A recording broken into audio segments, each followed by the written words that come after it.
बिस्मिल्लाहिर्रहमानिर्रहीम। अस्सलाम वालेकुम स्टूडेंट्स। आज हम क्लास 9th की फिज़िक्स की शुरुआत करने वाले हैं। आज हमारे पास इसका लेक्चर नंबर 1 है और इसका चैप्टर नंबर भी क्या हमारे पास 1 है। इसका नाम है physical quantities and measurement.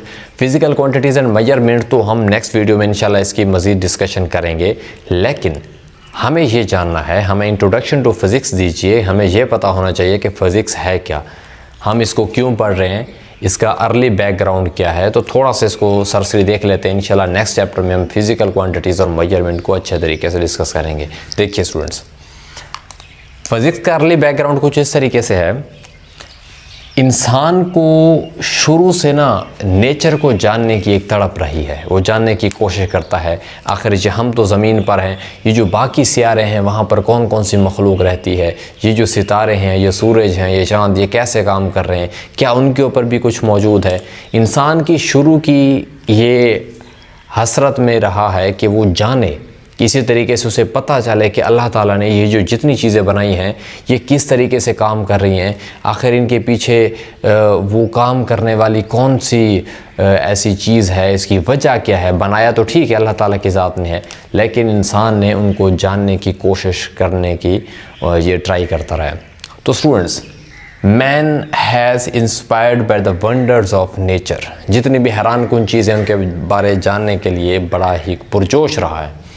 Curious to know about the secrets of nature, वो इस चीज़ की कोशिश करता रहा है, वो इसके बारे में बड़ा शौकीन रहा है कि मैं जानूं कि कुदरत के राज क्या हैं, आखिर अल्लाह ने क्या क्या बनाया ऊपर गैलेक्सीज़ में, ये जो सितारे हैं, सूरज हैं, कितनी मखलूक़ात हैं, क्या क्या कुछ ज़मीन के ऊपर है। सारी चीज़ों को जानने की बड़ी कोशिश और शौकीन रहा है।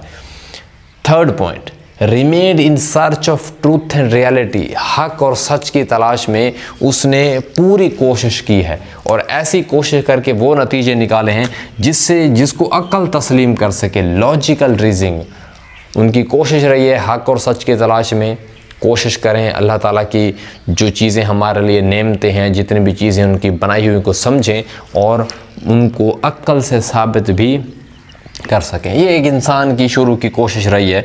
फिर बाद में क्या हुआ, ये आप पहले भी मैं काफ़ी वीडियोस में बता चुका हूँ, फिर से जल्दी से बता देता हूँ। लव साइंस खुद इंग्लिश ज़बान का लफ्ज़ है, एक लैटिन वर्ड से डिराइव हुआ है जो कि साइंटिया होता है। साइंटिया का मतलब होता है नॉलेज। अब नॉलेज इल्म को बोलते हैं। कैसा इल्म? ऐसा इल्म जो अपने पास ऑब्जर्वेशन रखता हो, अपने पास क्या रखता हो, एक्सपेरिमेंट, तजर्बात रखता हो, और इन दोनों चीज़ों को अक्ल भी क्या करता हो, लॉजिकल कंक्लूजन होने चाहिए, उनके कोई मंतकी नतायज होने चाहिए जिनको अक्ल भी तस्लीम करे। तो उस चीज़ को हम क्या बोलते हैं? साइंस बोलते हैं। जैसा कि मैं आपको इसकी छोटी सी मिसाल देता हूँ। आज से काफ़ी अर्सा पहले जब इंसान के पास मैच बॉक्स नहीं था किसी चीज़ को आग जलाने के लिए, तो क्या करते थे, वो मुख्तलिफ पत्थरों को, दो पत्थरों को आपस में मारते, वहाँ से जो चिंगारी निकलती थी उससे क्या करते, आग जलाने का काम लेते थे। अब उसने सोचा जैसे पत्थरों को मारें तो आग मतलब पैदा होती है, ठीक है, अगर दो लकड़ी के टुकड़ों को आपस में मारते तो तब आग क्यों नहीं पैदा होती। यही तो ऑब्जर्वेशन थी। ऑब्जर्वेशन के दो लकड़ी के टुकड़ों को आपस में मार रहे हैं तो आग पैदा नहीं हो रही, लेकिन दो पत्थर के टुकड़ों को आपस में मार रहे हैं तो क्या पैदा हो रही है? आग पैदा हो रही है। तो यहीं से उसकी ऑब्जर्वेशन, इसी को तो मुशाहिदा बोलते हैं, मुशाहिदात उनके शुरू हो गए। असल में जो ऑब्जर्वेशन होती है ना, इसको आप कह सकते हो अनटेस्टेड एक्सप्लेनेशन होती है, जो आपने देखा होता है। अभी इस पर साइंसी तजर्बात नहीं किए होते, जो आपने अपनी आंखों से ऑब्ज़र्व किया है कि दो लकड़ी को मारें तो चिंगारे, ये आग पैदा नहीं हो रही, लेकिन दो पत्थर के टुकड़ों को मारे तो आग पैदा हो रही है। ये आपकी ऑब्जर्वेशन है। अभी इसको साबित किया जाता है, फिर उसके लिए तजर्बात किए जाते हैं, और जो भी नतीजा निकले उसे अक्ल भी तस्लीम करे तो वो किस में आता है? साइंस के इल्म में कंसिडर होता है। आई होप आपको इसमें कोई मसला नहीं होगा। अब आगे चलते हैं। तो स्टूडेंट्स, 18वीं सेंचुरी में हमारे पास जितना भी नॉलेज होता था हम उसको एक ही नाम देते थे, उसको बोलते थे नेचुरल फिलॉसफी। अब वो सारे का सारा नॉलेज अब आपने पढ़ रखा है। जो हमारे पास साइंस होती है इसकी फिर काफ़ी सारी ब्रांचेस होती हैं। इनकी ब्रांचेस में हमने पढ़ रखा है, फिज़िक्स भी होती है, केमिस्ट्री भी है, बायोलॉजी भी है, मैथमेटिक्स भी, ये सारे फिज़िक्स की शाखें हैं। हमने शाखों में इस वजह से डिवाइड किया क्योंकि नॉलेज बहुत ज़्यादा बढ़ जाता है इसी वजह से। बहरहाल जनरली हम उसे नेचुरल फ़िलासफ़ी का नाम देते थे। जितना भी इल्म था, चाहे फिज़िक्स का है, मैथ का है, बायो का है, एनीवन जो भी है, सब का सब हम किस में? नेचुरल फ़िलासफ़ी में पढ़ते। फिर वक्त के साथ साथ जब आपके पास नॉलेज बढ़ा नॉलेज क्या हो गया, इंक्रीज हो गया, तो मजबूरन हमें इसको डिवाइड करना पड़ा। जब हमने इसकी डिवीज़न की तो इसकी डिवीज़न हमारे पास दो कैटेगरीज में हो गई थी। दो कैटेगरीज कौन सी हैं? एक आपके पास स्टूडेंट्स है फिजिकल साइंस, और दूसरी थी आपके पास बायोलॉजिकल साइंस। ये दो कैटेगरी थी, एक फिजिकल साइंस थी, दूसरी कौन सी थी? बायोलॉजिकल साइंस थी। जब नेचुरल फिलॉसफी में डिवीजन कब हुई? हमेशा तकसीम तभी करते हैं जब नॉलेज ज़्यादा हो जाता है। जब इसकी नॉलेज बढ़ा तो हमें क्या करा? Physical science. अब फिजिकल साइंस में हमारे पास इसकी मेन 5 कैटेगरीज बनाई गई थी। मेन 5 कैटेगरीज बनाई गई थी, जिनमें से एक आपके पास थी फिजिक्स, दूसरी आपके पास थी किसकी? केमिस्ट्री की, तीसरी आपके पास थी जियोलॉजी की, चौथी आपके पास थी एस्ट्रोनॉमी की, और पांचवी आपके पास थी जो थी वो मेट्रियोलॉजी। ये स्टूडेंट्स 5 मज़ीद शाखें। जब फिज़िकल साइंस में भी नॉलेज बढ़ गया तो हमें मजबूरन फिर ये 5 क्लासेस में डिविजन्स में क्या करना पड़ा? इसको तकसीम करना पड़ा, जिसमें क्या थी? Physics, chemistry, geology, astronomy and क्या थी? मेट्रियोलॉजी। एक अहम बात ये थी कि जो फिज़िकल साइंस थी इसमें हम नॉन लिविंग थिंग्स को डिस्कस करते हैं। बहुत अहम पॉइंट है, याद रखिएगा। फिज़िकल साइंस में वो वाला नॉलेज रखा गया था जो नॉन लिविंग चीज़ों को क्या करता है? डील करता है। लेकिन उसके बरक्स, जैसा कि नाम खुद ही बता रहा है, बायोलॉजिकल साइंस, इसमें हम जितना भी नॉलेज था वो सारे के सारा लिविंग ऑर्गेनिजम्स के मुतालिक, या सिंपल अगर मैं आपको इसको अच्छा एक सूटेबल लफ्ज़ बोलूँ तो लिविंग थिंग्स के मुतालिक जितना भी नॉलेज था वो हम बायोलॉजिकल साइंसेस में पढ़ते थे। ठीक हो गया। अब हम क्या करते हैं? अब हमारा कंसर्न यहाँ पर तो नहीं है क्योंकि हम फिजिक्स की बुक पढ़ रहे हैं। हमारा कंसर्न किसके साथ है? फिजिक्स के साथ है। यहाँ से कुछ कंसेप्ट निकल कर आते हैं कि फिजिक्स, इसमें हम नॉन लिविंग चीज़ों को डिस्कस करेंगे जो कि किसकी एक टाइप है? फिजिकल साइंस की एक टाइप है। तो हमारा इस पूरे मकसद ये जो डिविजन्स हैं इन सब का लेन देन, अब हमने जो बुक पढ़नी है वो किसकी है? फिज़िक्स की है। हमें इस बुक में जितना भी है फिज़िक्स की डिटेल पढ़नी है, जितनी भी नॉन लिविंग चीज़ों की डिटेल है उसकी पढ़नी है। मैं जल्दी से बता देता हूँ, क्विक बता देता हूँ कि इनके अंदर आखिर हम पढ़ते क्या क्या हैं। देखिए, जो फिज़िक्स है, और हम इस पर इंशाल्लाह पूरी बुक अब पढ़ने वाले हैं। फिज़िक्स में हम 2-3 चीज़ें पढ़ते हैं। एक मैटर को पढ़ते हैं, उसके बाद साथ साथ हम एनर्जी को पढ़ते हैं, और एनर्जी के साथ साथ इनका आपस में रिलेशन पढ़ते हैं। बात को समझिएगा, फिज़िक्स में मैटर को पढ़ते हैं, एनर्जी को पढ़ते हैं और उसके रिलेशन पढ़ते हैं। इसकी वजाहत अभी मैं दोबारा से करता हूँ। केमिस्ट्री में हम काफ़ी सारे केमिकल रिएक्शंस के मुतालिक पढ़ते हैं, और यहाँ पर मैटर की जो हमारे पास 4 प्रॉपर्टीज़ हैं वो आपने पढ़ी होंगी। कंपोजिशन, स्ट्रक्चर, प्रॉपर्टीज़ और रिएक्शन। ये 4 प्रॉपर्टीज़ जब हम पढ़ते हैं वो केमिस्ट्री में आती हैं आपके पास।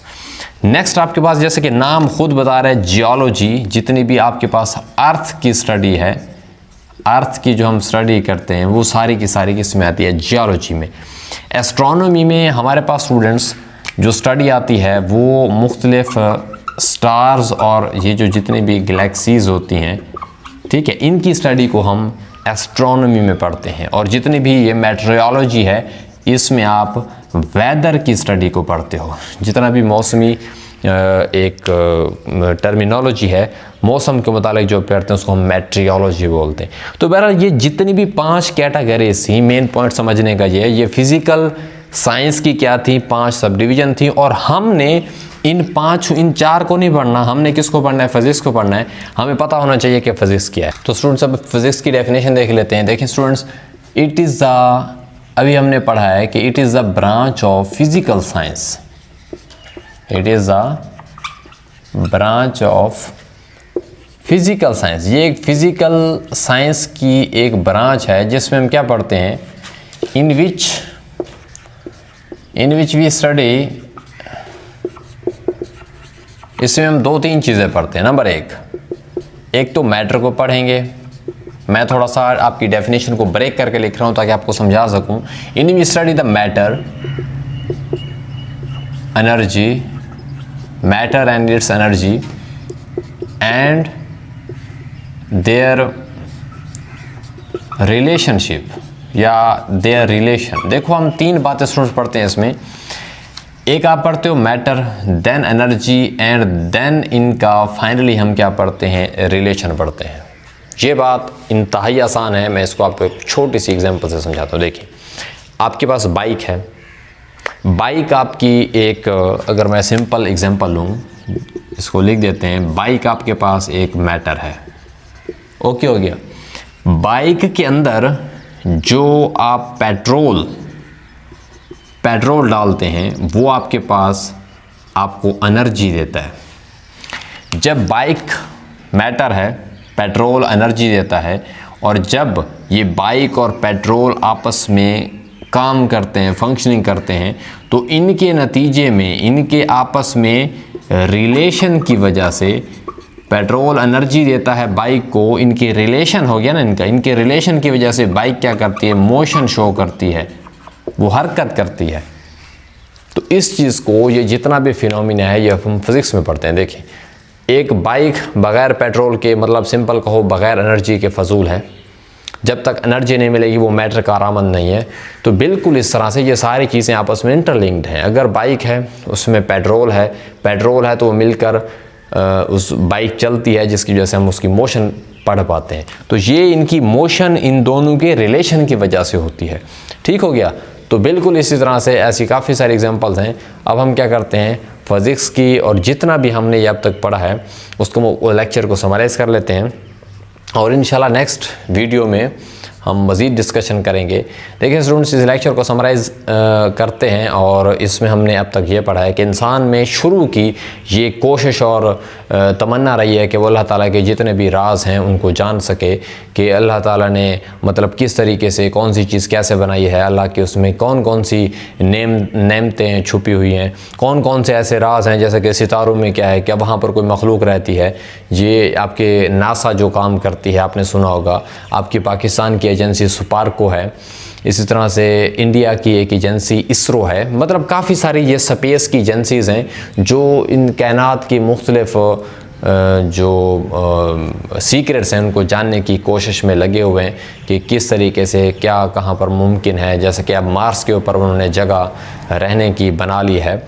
तो बहरहाल बात कहने की ये है, इंसान की शुरू से एक कोशिश रही है कि वो जान सके कि अल्लाह ताला के जो है ना ये मुख्तलिफ बिहाइंड द थिंग्स, इनके सीक्रेट्स क्या हैं, और ऐसे सीक्रेट्स उनको जानकर इंसान को अक्ल व शऊर मिलता है। ठीक है, वो सीखता है, उसे पता चलता है कि कौन सी चीज़ कैसे काम कर रही है, जिसको अकल भी तस्लीम करे।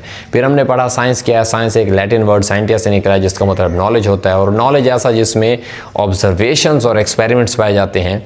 साइंस का इल्म शुरू में जब एक 1800 सदी थी, 18th सेंचुरी, तब हमारे पास क्या था, एक ही नॉलेज, उसको हम बोल देते हैं नेचुरल फ़िलासफ़ी।